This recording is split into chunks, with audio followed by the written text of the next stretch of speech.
Meron po tayong update po ngayon tungkol po ito kay Tatay Digong guys. Totoo talaga ang balita kung ano po ang kalagayan po ng ating ex-president na si Tatay Digong. Nakakaawa po ang kanyang kalagayan, sobrang payat na. At ang kanyang mga balat ay may mga puntik-puntik na puti. Ito po yung napakasakit isipin. Matanda na si tatay. Pero bakit ginanito pa nila? Napakasakit tingnan guys, no? Sa mga anak niya na nagsasuffer po sa kalagayan po ng ating ex-president.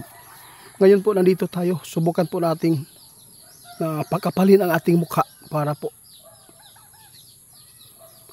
napakasakit isipin guys, no?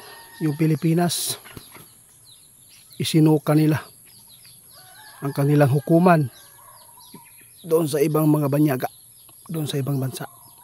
Napakasakit. Isang sampal ito sa Pilipinas. Meron tayong sariling hukuman, bakit po doon nilitis na pwede naman po dito? Napakasakit talaga isipin ito sa mga nagmamahal. Kahit may mga masamang nagagawa si Tatay Digong, pero marami pong mga tao naging mabuti ngayon. Ang daming natulungan niya nung siya po ang nakaupo. Sayang kung sa Batanon pa lang siya nidagan na daan, siguro malaking pagbabago ang tagpo ng Pilipinas. Kaya dito ako ngayon, subukan kong tawagin ang ating kaibigan kung may paraan pa ba na madugtungan ang kanyang buhay o makabalik siya ng ligtas po dito. At saka yung malakas pa ang pangangatawan. Kaibigan, salamat po sa inyo kaibigan, no? Pasensya ka na, nakakahiya po itong pakikipag usap ko sa inyo, pakisuyo. Ito naman po ang isang malaking kaibigan, hindi ko mabigkas kung anong gusto kong sabihin ngayon po sa inyo. Isa lang po dito ang masisisi guys, walang iba. Ayaw ko na lang banggitin kung sino po ang masisisi po dito sa akin, Tatay Digong. Hindi ito mangyayari kung wala pong pahintulot. Kaibigan, nandito ako kasi nakita ko talaga sa post ngayon, sobrang payat na talaga si Tatay Digong at saka may mga puti-puti pa ang kanyang mga balat. Kaya nandito ako kung meron po bang nakita po yung impormasyon at kung pwede pa ba na bigyan po ng kalakasan. Kahit po yung anong kapalit dito, anong kapalit sa akin. Tapos ma-i-update natin at matulungan.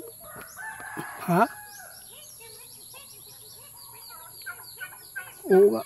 Sa totoo lang, mahina talaga si Tatay Digong kasi matanda na.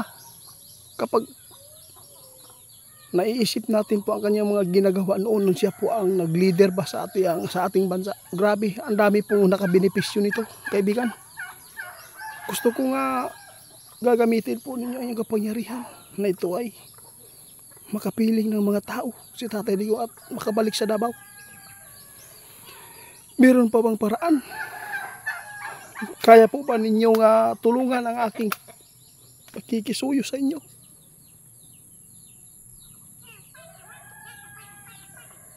Bakit po kaibigan?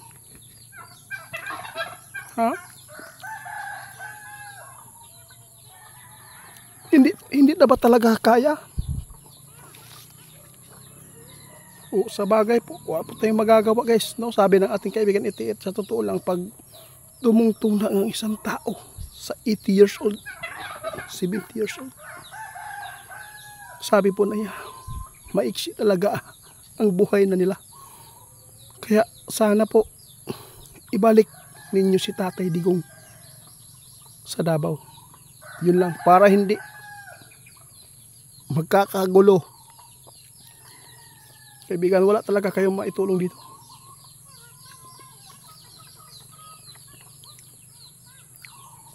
Okay lang po yan kaibigan, kaya nagpakapal na lang ako ng muka na personalan ko kayong hingian ng tulong. Ngunit wala kayong maitulong, hindi ko po kayo masisisi dahil po sabi po ninyo kapag tumungtong na po daw ng isang tao guys sa 80 years old o 70, maiksi talaga ang buhay, kaya dapat maraming magmamahal po talaga sa atin yun. Lahat po ng mga magulang dyan, no? Mga anak, mahalin nyo yung tatay nyo hanggat may lakas pa. Hindi na maibabalik pa ang kalakasan ng isang matanda na. Kaibigan, salamat po sa inyong pagpapaabot. Ano po? Pero itatanong ko sa inyo, sa tingin po ninyo, makakabalik po talaga si tatay pa dito? Naku po, totoo niya kaibigan. Guys, sana may maawa po. Sana may maawa na maibalik si tatay. Tingnan po nila sana ang kanyang edad. Sobrang kapal ng mukha ng isisi din po, no? Hindi po nila, anong nakain kaya yung mga ICC dyan, kung bakit hindi po nila binigyan po ng free si tatay. Kitang kita naman po nila yung kalagayan, matanda pa. Wala na po ba talagang pag-asa kaibigan nito? Yung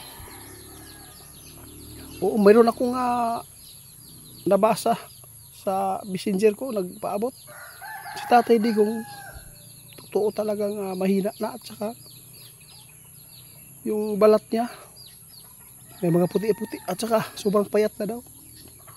Alam po ninyo guys, sa totoo lang sinabi po ng ating kaibigan, stress po si tatay sa kanyang kalagayan ngayon.